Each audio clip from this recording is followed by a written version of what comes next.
नमस्कार। ये महाभारत कथा पूरी तरह से वेद व्यास महाभारत के ऊपर आधारित है। यदि आप इसका निरंतर श्रवण करते रहना चाहते हैं तो इस चैनल को सब्सक्राइब जरूर कर लें और आगे आने वाले सभी पॉडकास्ट के नोटिफिकेशन के लिए बेल आइकन को भी जरूर से प्रेस कर दें।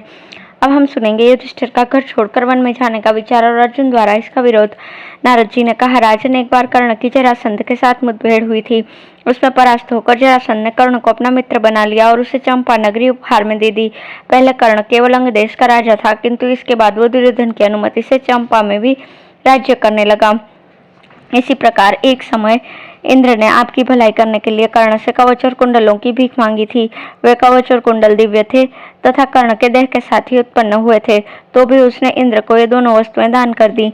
इसलिए अर्जुन श्री कृष्ण के सामने ही उसे मारने में सफल हो सके। एक तो उसे अग्निहोत्री ब्राह्मण तथा महात्मा परशुराम जी ने श्राप दिया था, दूसरा उसने स्वयं भी कुंती को वरदान दिया था कि मैं तुम्हारे 4 पुत्रों को नहीं मारूंगा। इसके सिवा महारथियों की गणना करते समय भीष्म ने कर्ण को अर्धरथी कहकर अपमानित किया था। इसके बाद शल्य ने भी उसका तेज नष्ट किया और भगवान कृष्ण ने नीति से काम लिया। इतनी बातें तो कर्ण के विपरीत हुई और अर्जुन को रुद्र, इंद्र, यम, वरुण, कुबेर, द्रोण तथा कृपाचार्य से दिव्यास्त्र प्राप्त हुए थे, जिनका उपयोग करके उन्होंने कर्ण का वध किया है। फिर भी वो युद्ध में मारा गया है, इसलिए शोक के योग्य नहीं है। वैशंपायन जी कहते हैं, इतना कहकर देवर्षि नारद चुप हो गए और राजा युधिष्ठिर शोकमग्न होकर चिंता में डूब गए। उनकी यह अवस्था देखकर कुंती शोक से विह्वल हो उठी और मधुर वाणी में अर्थ भरे वचन कहने लगी। बेटा, कर्ण के लिए शोक न करो, चिंता छोड़ो और मेरी बात सुनो। मैंने और भगवान सूर्य ने पहले कर्ण को ये जताने की कोशिश की थी कि युधिष्ठिर आदि तुम्हारे भाई हैं।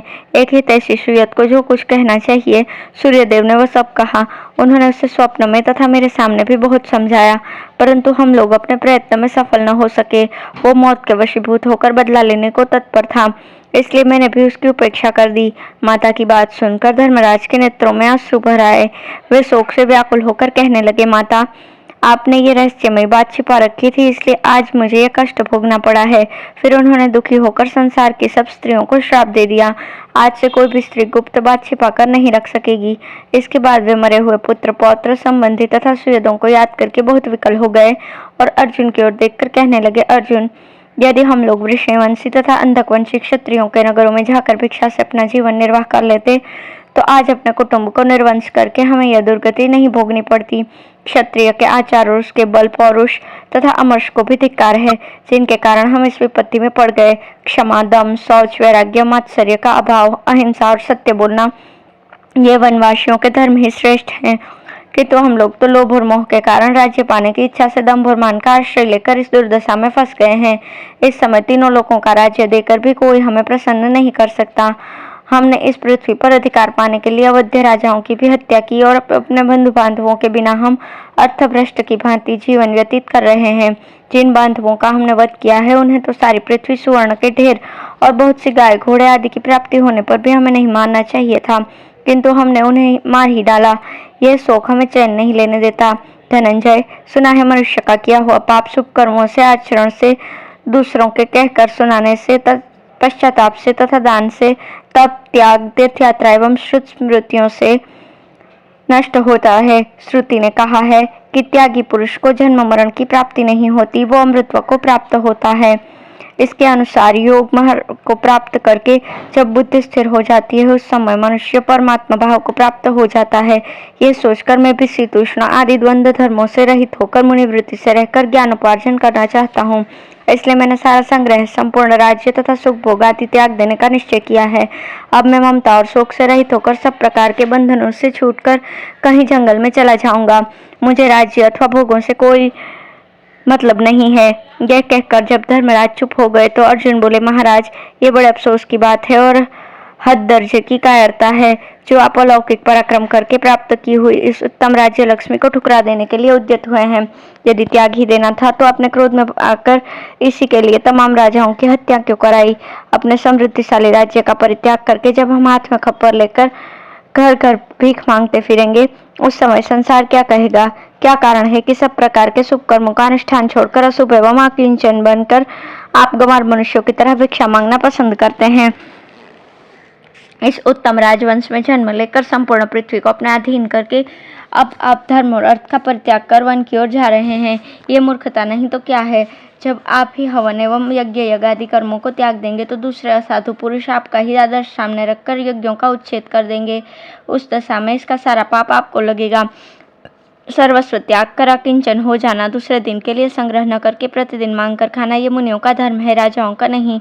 राजधर्म का पालन तो धन से ही होता है महाराज। धन से धर्म भी होता है, लौकिक कामनाएं भी पूर्ण होती है और स्वर्ग का साधनभूत यज्ञ भी संपन्न होता है। यही नहीं, धन के बिना तो संसार की जीविका ही नहीं चल सकती। जिसके पास धन होता है उसी के बहुत से मित्र तथा बंधु बांधव होते हैं, वही मर्द समझा जाता है और वही पंडित भी माना जाता है। निर्धन मनुष्य जब धन चाहता है तो उसे उसकी प्राप्ति कठिन हो जाती है, मगर धनवान का धन बढ़ता रहता है। जैसे जंगल में एक हाथी के पीछे बहुत से हाथी चले आते हैं, उसी प्रकार धन ही धन को खींच कर लाता है। धर्म से धर्म का पालन, कामना की पूर्ति, स्वर्ग की प्राप्ति, आनंद तथा शास्त्रों का अभ्यास, ये सब कुछ संभव है। धन से वंश की मर्यादा बढ़ती है और धन से धर्म की वृद्धि भी होती है। निर्धन को तो न इस लोक में सुख है न परलोक में, क्योंकि धन के बिना मनुष्य धार्मिक कृत्यों का विधिवत अनुष्ठान नहीं कर सकता। जिसके पास धन की कमी है, गौओं और सेवकों का अभाव है, जिसके यहाँ अतिथियों का आना जाना नहीं होता, वही मनुष्य दुर्बल है। केवल शरीर की ही दुर्बलता से कोई दुर्बल नहीं कहा जा सकता। राजा को हर प्रकार से धन का संग्रह करना चाहिए और उसके द्वारा यत्नपूर्वक यज्ञ आदि का अनुष्ठान भी करते रहना चाहिए। यही सनातन काल से वेदों की भी आज्ञा है। धन से ही मनुष्य यज्ञ करते और कराते हैं। पढ़ने पढ़ाने का कार्य भी धन से ही संपन्न होता है। राजा लोग दूसरों को युद्ध में जीतकर जो उनका धन ले आते हैं, उसी से वे संपूर्ण शुभ कर्मों का अनुष्ठान करते हैं। किसी भी राजा के पास हम ऐसा धन नहीं देखते जो दूसरे के यहाँ से ना आया हो। प्राचीन काल में जो राजर्षि हो गए हैं और इस समय स्वर्ग में निवास करते हैं, उन्होंने पहले राजधर्म की ऐसी व्याख्या की है। राजन, पहले ये पृथ्वी राजा दिलीप के अधिकार में थी, फिर क्रमशः इस पर नृग, नहुष, अम्बरीश और मांधाता का आधिपत्य हुआ, वही आज आपके अधीन हुई है। अतः उन्हीं राजाओं की भांति आपके लिए भी, जिसमें सब कुछ दक्षिणा के रूप में दान कर दिया जाता है, ऐसे सर्वस्व दक्षिण नामक द्रव्यमय यज्ञ करने का समय प्राप्त हुआ है। जिनका राजा दक्षिणायुक्त अश्वमेध यज्ञ कराता है, वे सभी प्रजाएं उस यज्ञ के अंत में अवभृत स्नान करके पवित्र होती हैं। अतः आप समस्त प्राणियों के कल्याणार्थ यज्ञ कीजिए। क्षत्रियों के लिए यही सनातन मार्ग है, यही अभ्युदय का पथ है। धन्यवाद।